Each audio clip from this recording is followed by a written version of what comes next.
Harris, thank you. So will we or won't we see a real debate tonight? We still haven't heard the final word from Senator John McCain on whether or not he will be sharing the stage in Mississippi with Senator Barack Obama.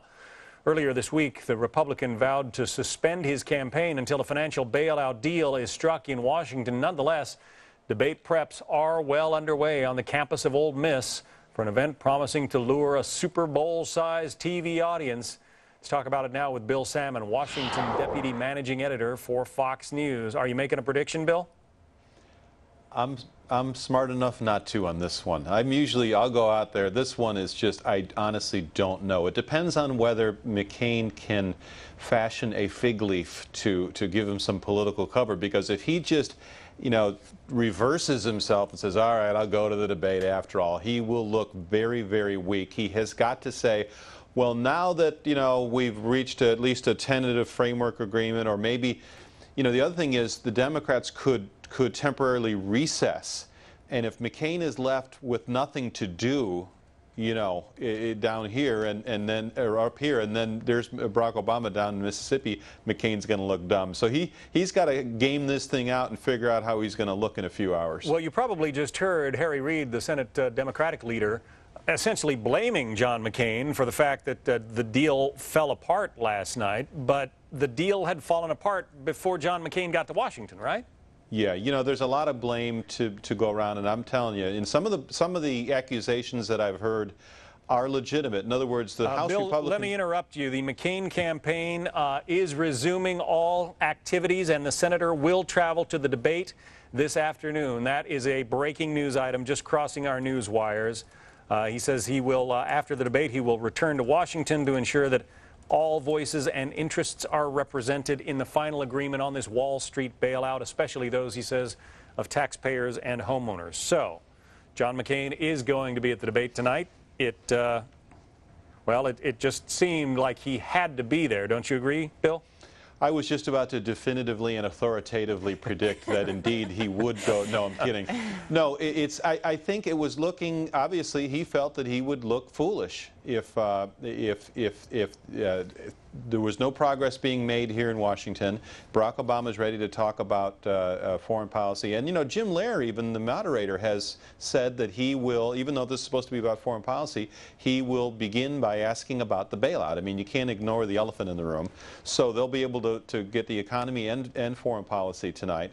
But I'd like to hear some more details about how McCain is able to climb down from that ledge and save face after he did say, he seemed to indicate that he wasn't going to do the debate until they had a deal, and I don't think we have a deal yet. Yeah, it doesn't seem like it. All right, well, the political finger pointing goes on, but again, the headline there, John McCain will be at that debate tonight at Ole Miss. Bill Salmon, thank you. Thanks, John. That is the answer we have been waiting for. It's been an interesting few hours, hasn't it? Just as John said, just crossing our urgent wires. We want to read you. We're learning about it just as you are. So this is basically the statement coming from the McCain campaign. The decision, he says, to suspend the campaign was made in the hopes that politics could be set aside to address our economic crisis. In response, this reads, Americans saw a familiar spectacle in Washington at a moment of crisis that threatened the economic security of American families. Washington played the blame game rather than work together to find a solution that would avert a collapse of financial markets without squandering hundreds of billions of taxpayer money to bail out bankers and brokers who bet their fortunes on unsafe lending practices. He goes on to say that this debate will go on tonight. You're going to want to keep it here. We've been teasing about how things are changing by the minute, but it truly is the case today. This is an unprecedented day, and this debate now, it looks like, has got the green light. It's going to go on 9 p.m. Eastern. Bill Salmon was just saying that it is supposed to be about foreign policy. However, the indications are that because of the fiscal crisis that envelops this country, some say it's the greatest fiscal crisis America has faced since the Great Depression, that there will be questions about it for both candidates. Now, it was interesting, if you just heard Senator Harry Reid, the Democratic Majority Leader in the Senate, if you just heard his news conference, he essentially was blaming John McCain for the fact that yesterday's agreement fell apart. This after McCain said that he wouldn't debate until there is some kind of an agreement in Washington on how to handle this big Wall Street bailout. So some have suggested that perhaps Democrats were trying to drag this thing out to make John McCain hold to that promise and avoid the debate. Carl Cameron is with us now. Carl, at the bottom of the statement that was released by the McCain campaign, they say that he is resuming all his activities. He's going to debate this afternoon. Then he's going to be returning to Washington. Is that right, to continue to work on this thing? That is the plan. He's been very busy this morning and left the Capitol a short while ago. And all the signals are that we'll all be wheels up, as they say, and headed for Oxford, Mississippi within the next few hours.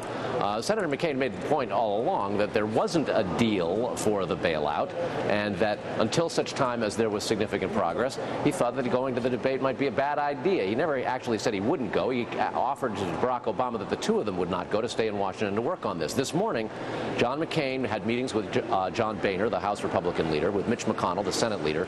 He spoke on the phone with Treasury Secretary Hank Paulson.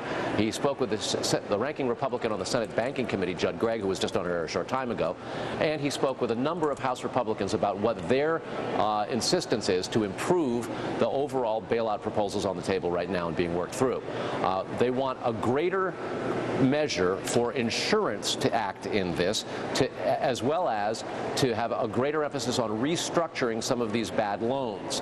They want to have less of the actual buyback of bad debt, perhaps shrink the actual total dollar amount a little bit, and stagger the way in which the money to shore up the financial services industry would be made available should it be necessary as part of this ongoing bailout process. Now, the Republican leader of the House and Senate, the ranking Republican on the Senate Banking Committee, we're told that Senator McCain has taken this to all of the necessary factions of the GOP, and they are in agreement that the requests by the House Republicans for more taxpayer protections in this bill are, quote, not unreasonable. They are reasonable, say all the Republicans involved in this negotiation.